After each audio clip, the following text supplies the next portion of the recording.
Welcome one, welcome all, and welcome to Halloween 2021, Ghoul Gang. I hope you all have an incredible day, and it's a happy Halloween, of course, from myself, from Stu, and from Kofi. The entire Unleash the Ghouls family wishes you well. Of course, we are finally able to celebrate Halloween this year, which is brilliant, because last year, due to the pandemic and lockdown, we weren't able to get a proper Halloween. And today being the 31st, I wanted to drop a bit of content to just celebrate the overall vibes of Halloween that I love, and I was thinking, what can I do for a bit of fun to review? And I've selected 1967's Mad Monster Party. Now, this is going to be a bit different from me, because generally I will sit down and I'll script reviews beforehand, solo reviews, but this one's going to be a little bit more off the cuff, just to try something new and shake it up a bit for myself. So yeah, I watched Mad Monster Party, and it was the first time I'd seen this. It's a Rankin and Bass animated production, who also made the very famous Rudolph the Red-Nosed Reindeer animated special, and they've decided with this film to go for a Halloween theme. It's got so many things in there that you'll find cool if you're a fan of horror. Essentially, it's a film that unites all of the very famous classic monsters in one kind of comedy, almost slapstick, kid-friendly, family-friendly film, and it's just got really, really fun vibes. So the overall plot of the story is we have Baron von Frankenstein,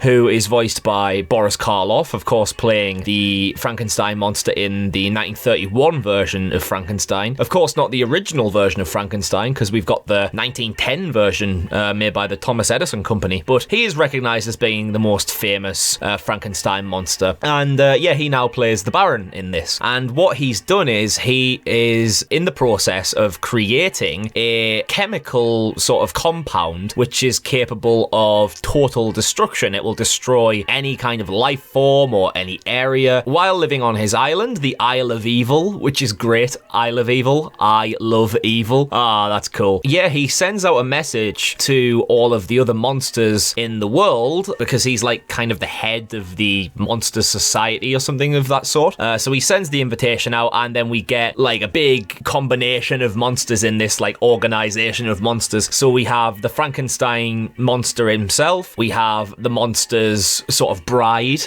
we've got Dracula, the Mummy, the Hunchback of Notre Dame, a werewolf, the Invisible Man, Dr. Jekyll and Mr. Hyde, and the creature, who is obviously the creature from the Black Lagoon. So they all come to the Isle of Evil, and also invited is the Baron's nephew, Felix, who is a parody of James Stewart. Like, I didn't even have to read that up to know that it was a parody, because it's just so obvious in his voice.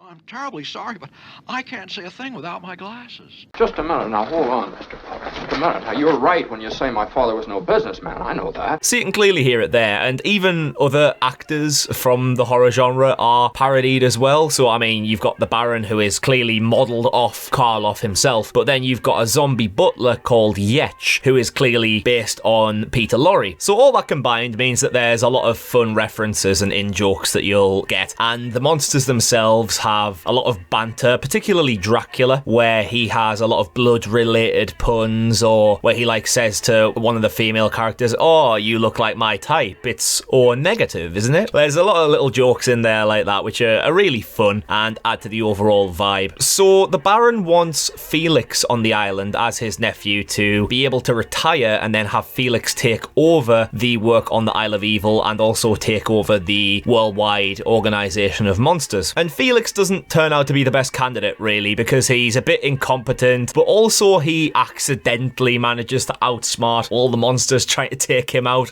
which proves for some really funny moments. The film comes to a close when the organization of the monsters decide to take the formula for themselves and kill off Felix, so that Felix can't take over the organization, and instead it's going to be led by Dracula. So that's kind of their plan. And towards the end, we get another monster summoned. We get King Kong, who pops up, but he's referred to in this film as It, and he's kind of like the final boss of the film. And to wrap things up, the Baron sacrifices himself. He drops the vial of the formula, destroying himself, destroying It, and destroying the entire Isle of Evil and all of the work on it. This was really, really fun. Great to watch on Halloween. To be honest, the animation is really cool. I love the Rankin and Bass style of animation, and in general I love stop frame animation. animation. The sets are all great. I love the way that the monsters are designed, particularly the Invisible Man, because there are moments where he has a pair of glasses on and a fez, and it's just like the outline of the person's obviously missing, and it's really good the way they've done it, because you can't kind of see any strings or anything holding up the parts of clothing, so it's actually pretty slick the way they've realized the Invisible Man. And when the monsters interact with each other, they have monster-specific banter, or even when Felix gets involved, there's monster-specific jokes, like when he's attacked by the werewolf, but he effectively throws something for the werewolf to fetch. If you're a horror fan and you like Universal horror movies, this is really, really cool. But if you even don't want to watch the film, if you're throwing like a Halloween party or something, this would be great to have on a TV or something just in the background, because the animation is really fun and cute and has that great classic style to it that I just love. It just oozes character and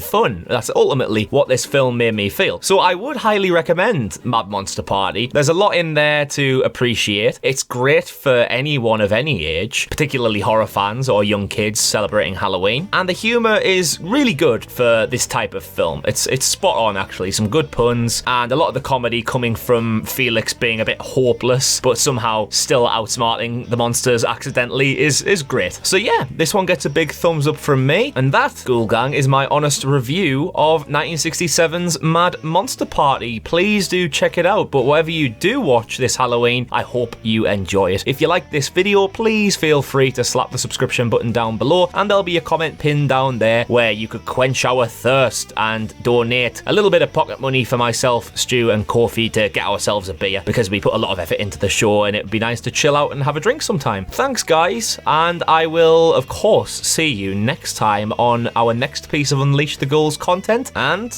well, I guess it's Halloween. I guess everyone's entitled to one good scare, eh?